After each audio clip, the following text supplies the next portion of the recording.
என்னுடைய மரத்துல நீங்க என்ன செய்றீங்க? இந்த மரம் நான் தேர்ந்தெடுத்த மரம்.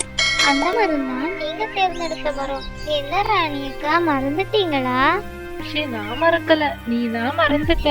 என்ன மீனாட்சி, உன்னுடைய மரத்துல வேப்பம்பழங்கள் காய்ச்சிருக்குன்னு என்னுடைய மரத்தை நீ அபகரிக்க பாக்குறியா?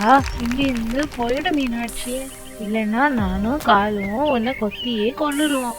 அப்படின்னு ராணிக்காக சொன்னதுமே மீனாட்சி குருவி பயந்துட்டே அந்த வேப்ப மரத்தின் பக்கத்தில் சென்று அமர்ந்தது.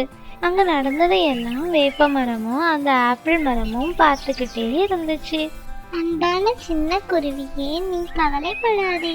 இந்த காட்டில் நீ இவ்வளவு நாள் எப்படி உணவு தேடினாயோ அப்படியே உன்னுடைய உணவை நீ தேடிக்கொள். உணவு தேடி களைத்திருக்கும் சமயத்தில் நீ என்னிடத்தில் வந்தால் நான் உனக்கு தூய்மையான குளிர்ச்சியான காற்றினை நான் உனக்கு தருவேன்.